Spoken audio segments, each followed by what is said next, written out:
Baiklah, Assalamualaikum warahmatullahi wabarakatuh.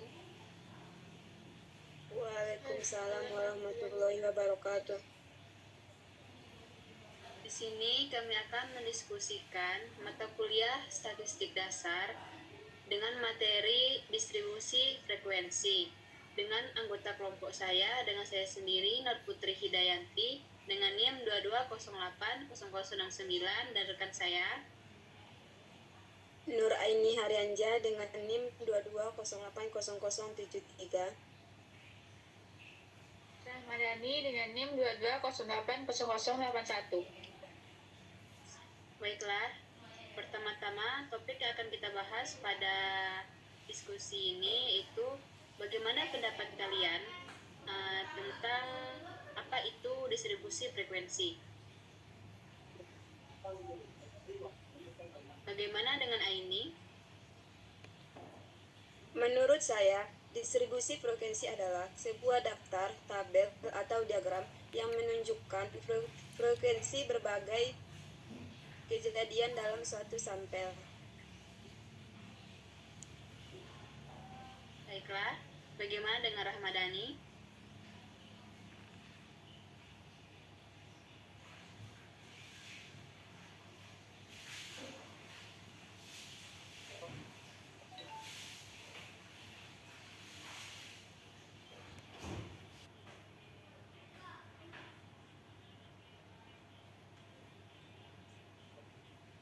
Bagaimana menurut Rahmat tentang distribusi frekuensi?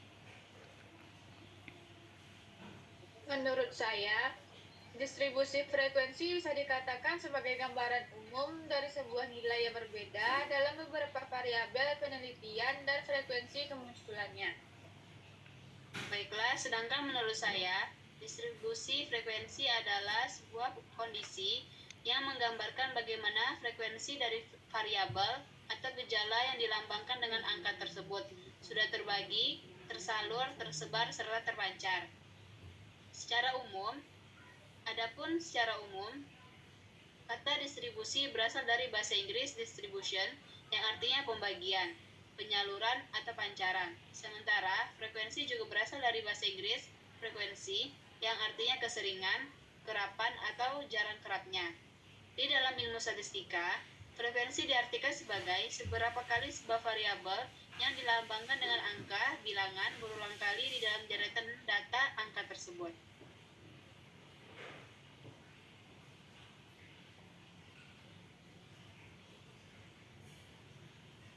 Kemudian, yang akan kita diskusikan yaitu mengapa distribusi frekuensi dibutuhkan dalam statistik. Bagaimana pendapat kalian?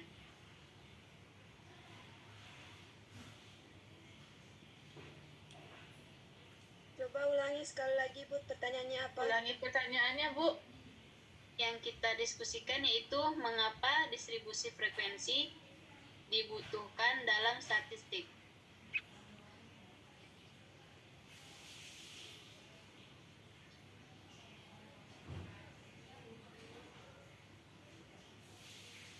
Menurut saya,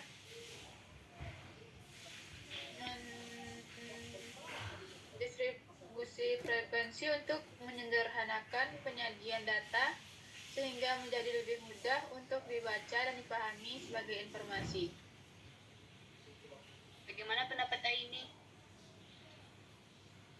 Menurut saya, distribusi frekuensi dibutuhkan untuk mendapatkan kumpulan data yang besar dapat diringkas. Kita dapat memperoleh beberapa gambaran mengenai karakteristik data dan merupakan data dalam pembuatan grafik penting seperti histogram.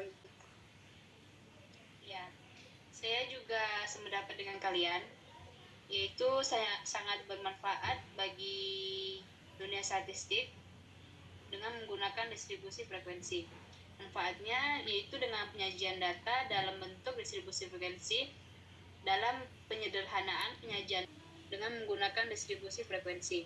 Manfaatnya yaitu dengan penyajian data dalam bentuk distribusi frekuensi dalam penyederhanaan penyajian data agar lebih mudah dibaca sehingga dapat memberikan informasi yang baik. Kemudian,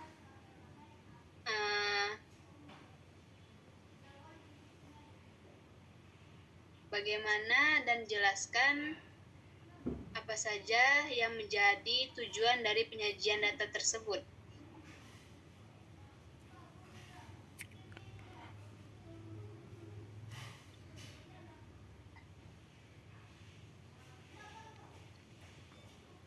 Bagaimana pendapat kalian tentang apa saja yang menjadi tujuan dari penyajian data tersebut?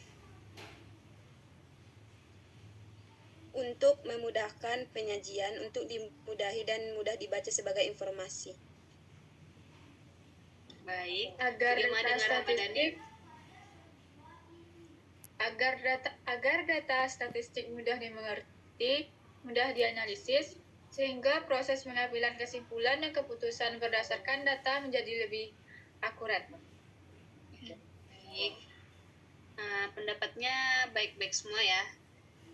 Menurut saya juga seperti itu.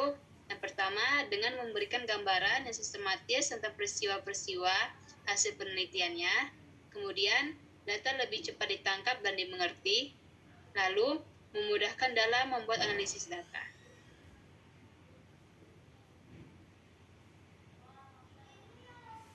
Kemudian, bagaimana cara mengurutkan data dalam distribusi frekuensi? Bagaimana menurut kalian?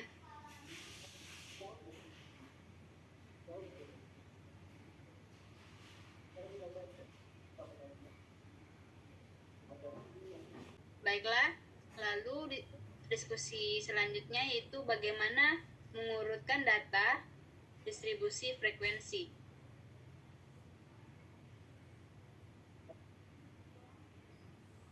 Apa yang kalian ketahui? Menurut pendapat Aini,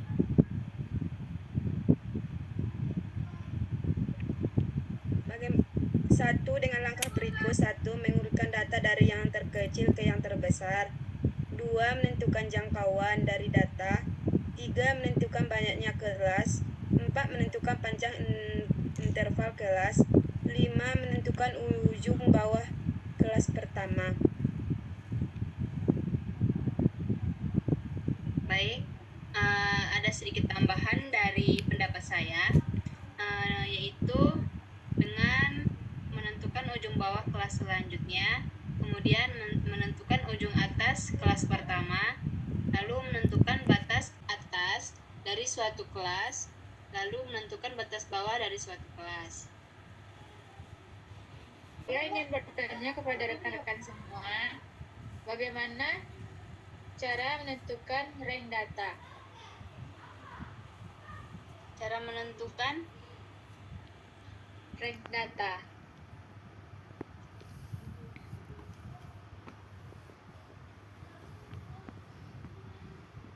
Menurut saya, cara menentukan rank data adalah X maksimal kurang X minimum, dengan X maksimal nilai data terbesar, sedangkan X minimum nilai data terkecil. Gimana ya, menurut saya Puput? sependapat dengan pendapat Aini. Begitupun emang seperti itu rumusnya. Ya, saya pun begitu.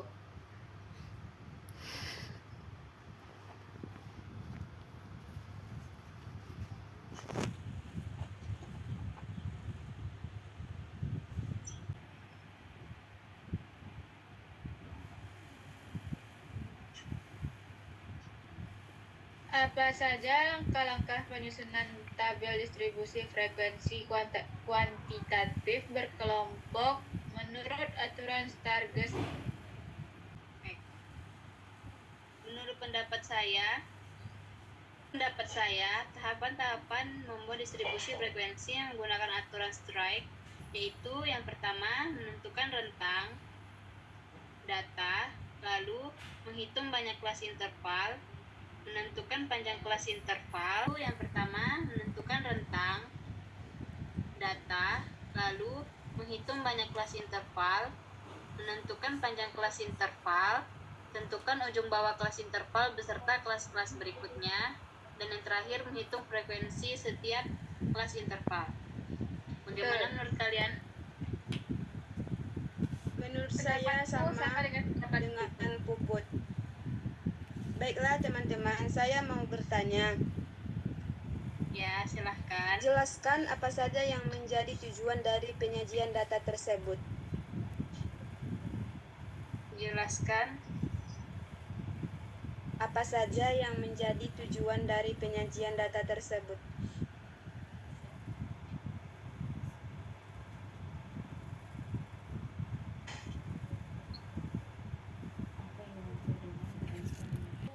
Baiklah, Gimana teman-teman? menurut saya teman-teman. yang pertama akan memberikan gambaran yang sistematis terhadap peristiwa-peristiwa dari penelitian. Yang kedua, data lebih cepat ditangkap dan dimengerti. Dan yang ketiga, memudahkan dalam membuat analisis data. Dan yang terakhir, dapat membuat proses pengambilan keputusan dan kesimpulan lebih tepat, cepat, akurat, dan tersusun dengan rapi. Bagaimana dengan pendapat Rahma? Pendapat saya sama dengan pendapat Nur Putri. Menurut Aini bagaimana? Apakah ada sanggahan? Alhamdulillah, insya Allah saya paham. Baiklah, saya yang bertanya. Baiklah, saya berpendapat sama Puput dan Rahma.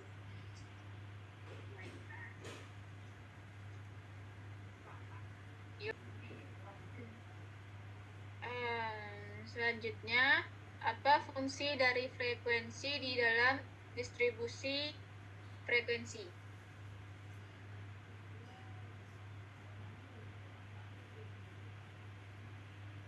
Boleh ulangi pertanyaannya, Mas? Apa fungsi frekuensi di dalam grafik distribusi frekuensi?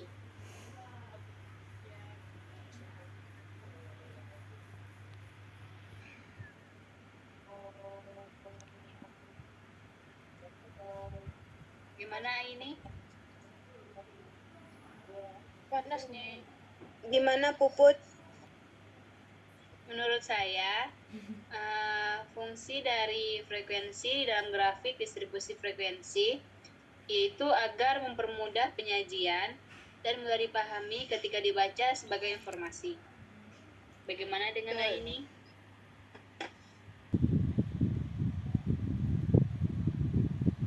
Saudara ini, Apakah memiliki pendapat yang lain? bagaimana saudara ini? Maaf, mikrofonnya itu masih di mute, Bu. Oh iya, menurut saya berpendapat sama dengan Puput. Baiklah, Apakah tidak ada sanggahan yang lain? menurut saya tidak, karena betul. Lalu yang saya ingin diskusikan juga, apa pendapat kalian? Bagaimana distribusi frekuensi kumulatif dapat digambarkan? Dengan cara bagaimana?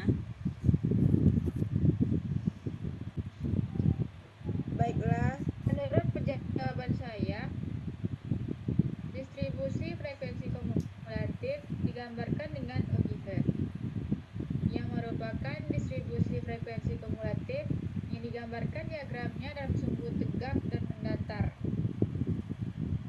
iya begitupun menurut saya digambarkan dengan tegak dan mendatar. Saya pun setuju. Berdasarkan materi yang telah kita pelajari sebelumnya. Baiklah, saya mau bertanya kepada teman-teman saya, Ya, silahkan. Kenapa? apakah penelitian kualitatif bisa menggunakan SPSS?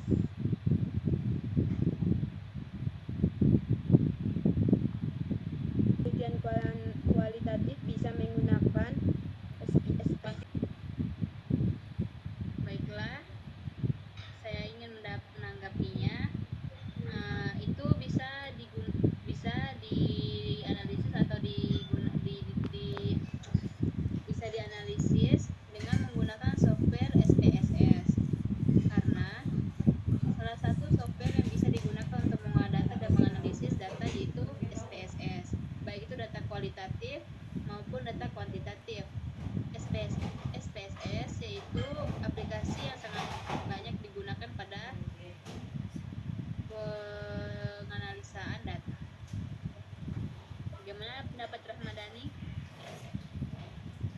Saya sama dengan Nur Putri Hidayati. Tapi kalau SPSS tuh udah terkenal gitu ya, udah banyak yang tahu gitu untuk praktisi data. Ya, Betul. karena emang aplikasinya udah emang praktis gitu dan mudah untuk menganalisis data.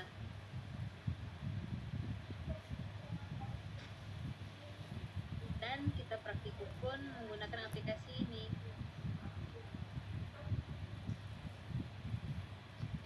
Satu lagi teman-teman, selain SPSS, aplikasi apa saja untuk mengolah data statistik?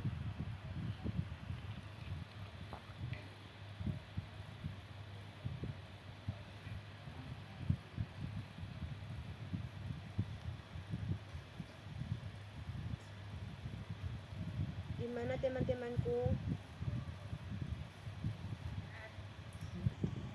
Yang saya ketahui aplikasi selain SPSS untuk mengolah data statistik yaitu ada yang paling sangat umum ya, yang paling sangat banyak digunakan dan praktis juga, yaitu Excel. Ada juga Tableau. Tapi saya pribadi juga belum pernah dan belum nggak tahu bagaimana cara pengoperasiannya. Tapi yang Yang saya Tableau ketahui itu. yang saya ketahui dan saya paling banyak digunakan ya itu Excel. Ya, sama saya juga. Bagaimana dengan Rahmadani? Apakah Gimana ada dengan aplikasi lain Rahma? selain Excel dan SPSS Dan- yang untuk pengolahan data statistik yang Iya. Rahmadani ketahui? Tidak. Ini bertanya. Saya ingin bertanya kepada dua rekan saya, yaitu Putri dengan Aini. Ya. Pertanyaan saya adalah langkah-langkah dalam membuat tabel distribusi frekuensi dengan menggunakan aplikasi SPSS. Jelaskan. Pendapat saya yang saya ketahui setelah saya membaca-baca dari informasi Google, menurut saya cara pembuatan tabel distribusi frekuensi dengan SPSS yang pertama yaitu dengan membuat variabel data. Dari data kasus yang terkumpul dapat kita ketahui data menggunakan pengukuran skala dan dengan type numerik. Yang kedua yaitu input data melalui data view. Ketiga, membuat tabel distribusi frekuensi dan histogram. Dan yang terakhir, selesai. Gimana dengan ini? Apakah sependapat dengan Ya, saya? yang ketiga membuat tabel distribusi frekuensi dan histogram. Sama berpendapat dengan Puput. Baiklah, rekan-rekan, bagaimana dari diskusi yang telah kita lakukan pada malam hari? Baiklah teman-teman, bagaimana hasil dari diskusi yang telah kita lakukan sekarang? Apakah sudah ada gambaran atau sudah memahami materi tentang distribusi frekuensi ini? Saya rasa sudah cukup untuk malam ini. Insya Allah saya dan